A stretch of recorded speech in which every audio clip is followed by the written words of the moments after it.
Bonsoir, je suis Abdessalam Boujedraoui. Le sujet d'aujourd'hui porte sur la résilience, mais auparavant, je voudrais juste vous dire que je viens de mettre à plat l'ensemble de mes sites web, de mes blogs, et ainsi ils deviennent plus épurés avec une présentation plus agréable et des illustrations plus appropriées. D'autre part, j'ai mis également en ligne ma boutique, donc vous pouvez acquérir directement mes publications donc au format PDF, ce qui est un avantage puisque vous pouvez les lire là où vous voudrez sans être sous n'importe quelle contrainte de protection numérique. Vous pouvez également les prêter et jeter tout simplement un coup d'œil à la description. Allons-y donc, qu'est-ce que c'est que la résilience? Alors moi je vous donne une définition très simple, c'est la faculté de résister au traumatisme. Alors traumatisme de toute nature, ça peut être des traumatismes émotionnels, ça peut être comme par exemple un deuil, ça peut être résistance à des catastrophes, perte de personnes proches ou bien perte d'un emploi. Si vous voulez, des traumatismes importants qui peuvent survenir au cours de notre existence. Alors ce mot, celui qui semble en parler le plus, peut-être même se l'approprier, c'est Boris Cyrulnik.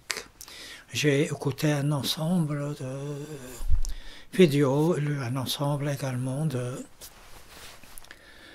publications de cet auteur qui est neurologue et psychanalyste. Alors donc au cours de ces vidéos, il évoque un certain nombre d'anecdotes. Ça fait rire les gens, mais ce n'est pas scientifique.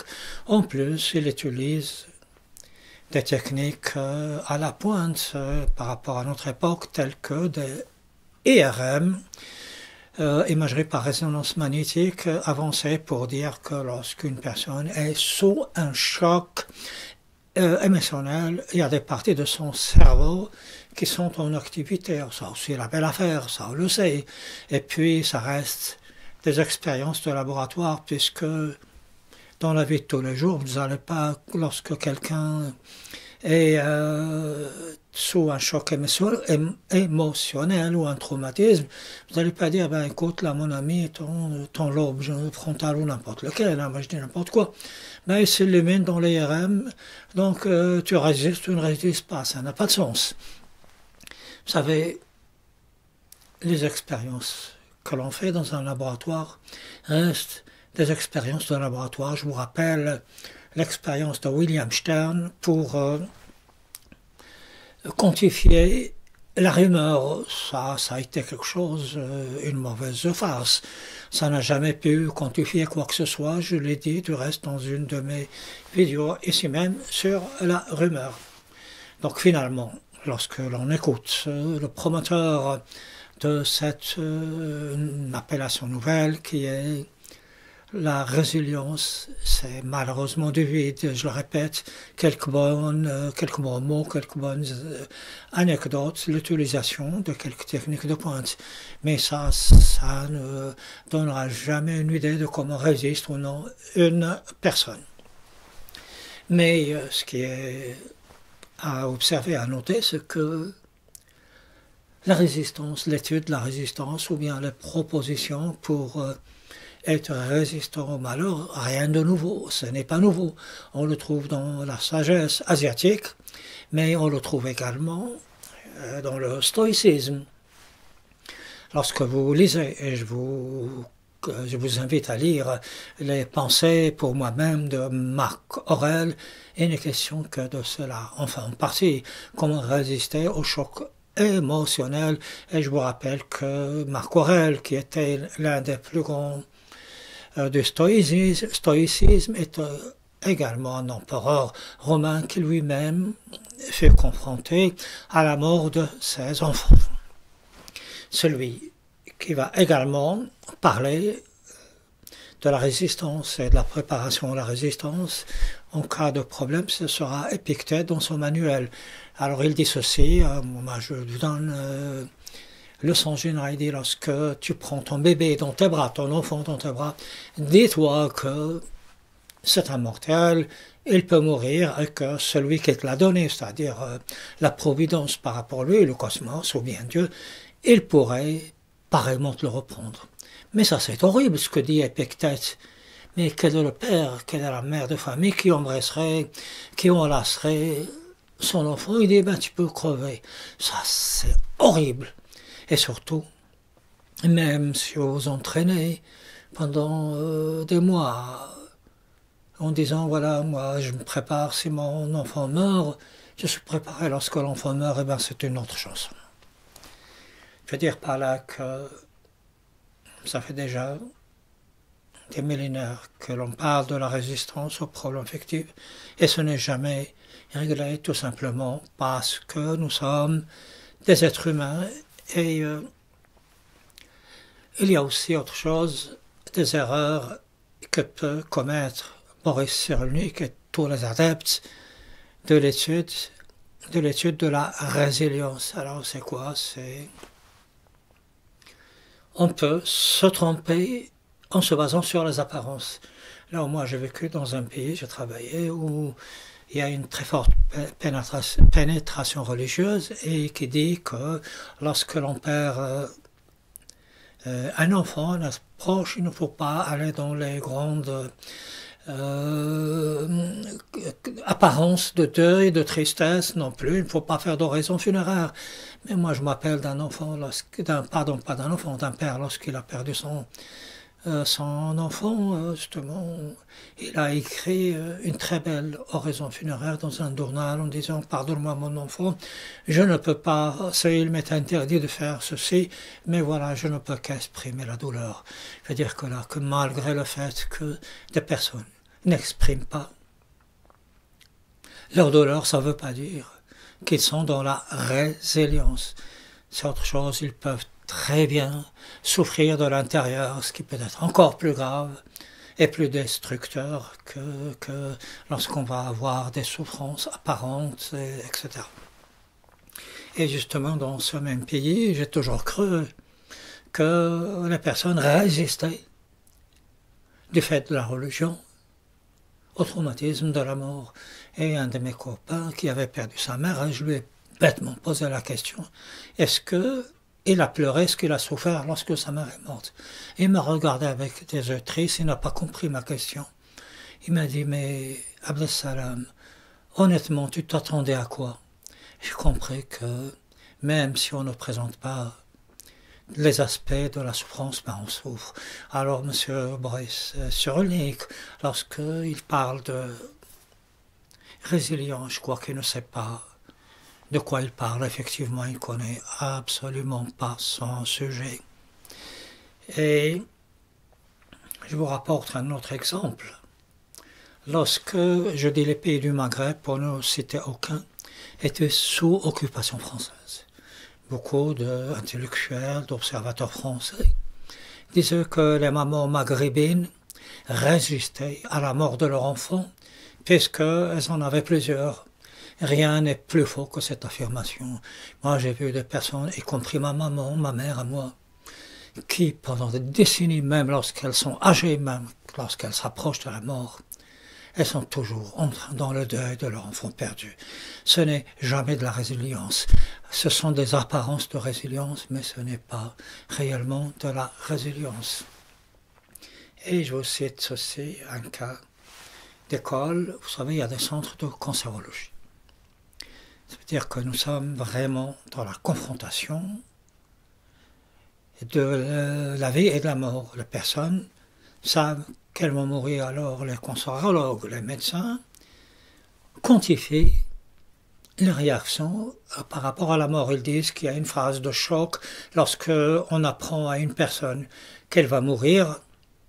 qu'elle est atteinte d'un cancer, il y a une phase, disons, de sidération, ils sont choqués, ensuite une phase de négociation. Bon, mais vous savez, moi je suis gentil, je peux pas mourir d'un cancer. Et puis après, une phase de, si vous voulez, moi j'abrège, hein, c'est pour vous donner une idée, une phase où c'est la résignation. Et justement, il y avait une cancérologue qui connaissait tout ça par cœur. Elle était préparée. Et un jour, elle passe une radio des poumons. Et elle a un cancer. Elle ne l'a pas supporté parce que parler de la résilience, c'est une chose. Et être confronté au malheur, ça en est une autre. Et moi, je voudrais que certaines personnes arrêtent de faire des études bidons, de raconter des anecdotes sur le malheur des autres. Et Boris Cyrulnik, un neurologue et psychanalyste, alors lorsque des gens sont traumatisés, ça veut dire, selon lui, manque de résilience par rapport à un choc affectif, par rapport à la mort, il devrait suivre une psychanalyse, sauf que des psychanalyses, dans ces cas-là, ça peut durer des années, si ce n'est des décennies. Alors, où est la résilience? Ce que je voudrais vous dire, je vous rappelle que là, je suis en train de faire une mise au point sur la résilience. Je ne suis pas en train de l'expliquer, ça va venir dans ma prochaine publication qui apparaîtra. D'abord sur ma boutique au prix de 0,99 €, prix de lancement. Il y aura aussi dans cette même publication, il y aura également quelque chose sur le transhumanisme et un autre sujet, c'est le sujet principal, sur le temps, un non-événement qui impose sa tyrannie. Je crois que ce genre de sujets, qui sont très sérieux, on ne peut pas les aborder de cette manière. Ça va ne servir qu'à aboutir à une chose, à culpabiliser les gens. Entre ceux qui ont soi-disant la résilience, et je vous ai dit que même si vous paraissez, résistant à un traumatisme, ça ne veut pas dire qu'au fond vous l'êtes. Ceux qui résistent, donc qui possèdent cette baraka qui est la résilience, et ceux qui ne la possèdent pas, alors cela, bon, on dira d'eux que c'est la résilience zéro, ben, vous êtes un peu marginal. J'exagère un peu, mais vous savez, dans notre époque actuelle, on peut s'attendre à tout. Le mot résilience n'est qu'un mot de marketing. Et dans notre époque actuelle, nous nous plaisons à utiliser des termes pour détourner le sens de quelque chose qui existe. Par exemple, le wokisme désigne la souffrance des Noirs américains lorsque leurs ancêtres furent des esclaves. Il veut dire, voilà, nous devons être vigilants pour que cela n'arrive pas de nouveau. Alors on utilise le terme wokisme pour dénigrer cette souffrance. Et lorsque quelqu'un dit, mais vous savez, j'étais esclave, mes parents étaient esclaves, on m'a battu, on a violé ma femme, le Ku Klux Klan est venu, il nous a assassinés, il a pendu des personnes, on leur dit, mais tu fais du wokisme. C'est une façon de revenir à un racisme, mais alors déguisé. Mais il y a aussi une autre manière de déformer quelque chose de normal, c'est le recours à l'anglicisme. Exemple, un pays pratique le travail des enfants d'une façon horrible ou n'importe quelle action qui est moralement répréhensible. Des gens, pour protester, ils vont s'asseoir devant le consulat de ces pays. Les gens vont dire, regardez, ils font des sit-in. Le fait de dire que c'est du sit-in veut dire que ce sont des parias, que ce sont des gens malhonnêtes, des rebelles, je ne sais quoi. Et cette action, qui est tout à fait noble et légitime, devient ainsi marginalisée. Je crois que le mot résilience, dans une certaine mesure, s'inscrit dans cette inculture, dans cette destruction de la culture, où les mots, par une signification fallacieuse, finissent, en fin de compte, par détruire quelque chose de normal chez l'être humain. Que nous souffrions lorsque nous perdons quelqu'un de cher, c'est bien normal. Et si nous avons tendance à souffrir peut-être de manière un peu plus importante qu'auparavant, c'est parce que la société n'est plus là. Les amis ne sont plus là.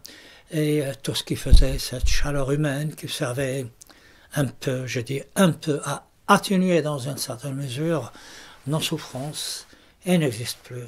Voilà, je crois que c'est tout ce que j'ai à vous dire.